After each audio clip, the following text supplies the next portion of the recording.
Assalamualaikum warahmatullahi wabarakatuh. Perkenalkan, nama saya Aldi Mas Laksono dari IF21F NIM 214162552010. Di sini saya akan menjelaskan mengenai penggunaan queryware pada database.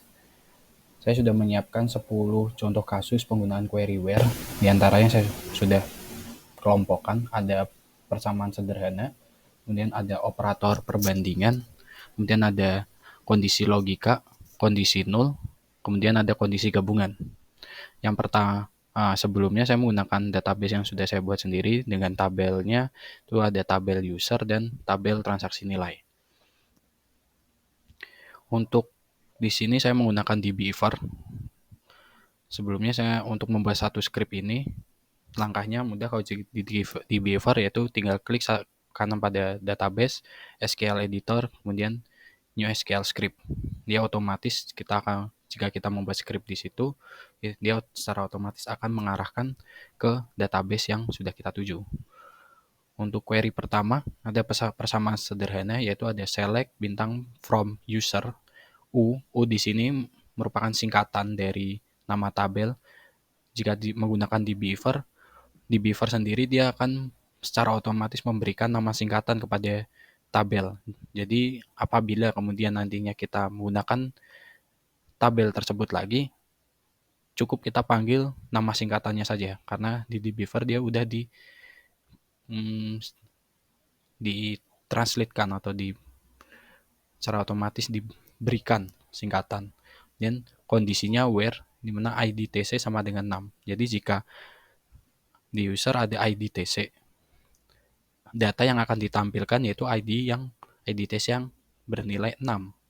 Jika kita run, ID TC hanya ada 2 data, yaitu ID dengan ID TC yang 6.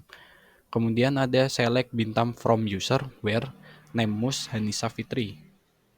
Kondisinya namemus ini harus bernilai Hanisa Fitri. Jadi ketika di run, hanya satu data yang ditampilkan, yaitu Hanisa Fitri. Hanya ada operator perbandingan. Operator perbandingan ada select from TBT nilai, TTN ini singkatan, yaitu tabel transaksi nilai, where di mana nilai TN ini lebih dari 20. Kita lihat pada tabel nilai TN ada 2, yaitu 20 dan 30.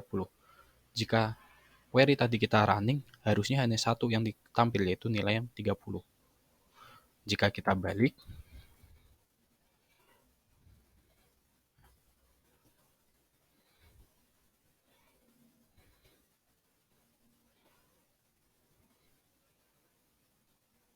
dari 20.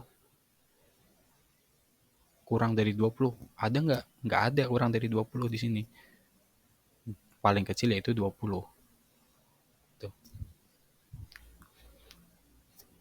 Kemudian ada select bintang from TBT nilai, di mana kondisinya yaitu nilai TN-nya between 10 sampai 50. Data yang akan dimunculkan yaitu nilai yang memiliki value 10 sampai 50, rentan 10 sampai 50. Ada 20 sampai 30. Coba kita ganti di 30. Harusnya satu data saja, yaitu 20.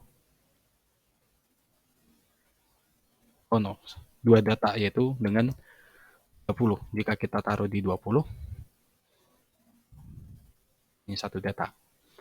Dan ada select from TBT nilai where nilai TN in 10,30. Di sini query ini udah memberikan acuan, yaitu nilai yang ditampilkan hanya nilai yang sama dengan yang udah didefinisikan, yaitu 10 atau 30. Muncul nilai yang 30. Selanjutnya ada kondisi logika. Select bintang from user where gender mus L, gender musnya L laki-laki, dan status musnya aktif. Karena di sini dia operator N, maka kedua nilai ini harus terpenuhi. L dan aktif. Jika kita rubah P,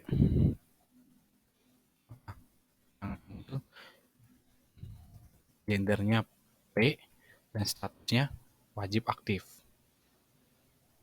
Ini ada select from user where gender must P or IDTC 4. Nah, di sini operatornya or atau. Jadi dua nilai ini tidak wajib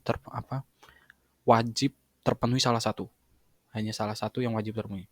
Jika semisal kita run, IDTC-nya 4.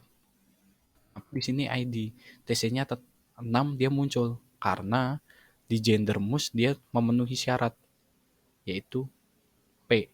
Terus kenapa di gender must ini ada L tapi dia tetap muncul karena di IDTC dia memenuhi syarat yaitu 4. Selanjutnya ada kondisi null. Select bintang from user where photo must is null.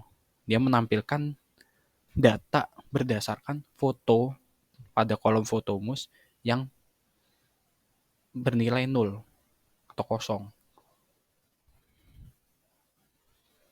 Dia tampil bersifat 0 semua. Jika not 0, hanya ada satu data. Ini ada kondisi gabungan. Select bintang from user where gender must sama dengan P, and status push sama dengan aktif, or IDTC sama dengan 4. Jadi, mana kondisi yang wajib terpenuhi yaitu gender must. Dan kondisi yang ada di dalam kurung ini, salah satu bisa terpenuhi atau tidak. Cukup salah satu terpenuhi, dia akan ditampilkan. Gender must-nya P, dan status must-nya aktif. IDTC-nya 4. Ada 6 tapi. Karena dia bernilai or. Status must-nya sama dengan aktif. Makanya dia ditampilkan. Nah, mungkin cukup sekian untuk mengenai pembahasan query where pada database, pengolahan database. Sekian penjelasan dari saya. Wassalamualaikum warahmatullahi wabarakatuh.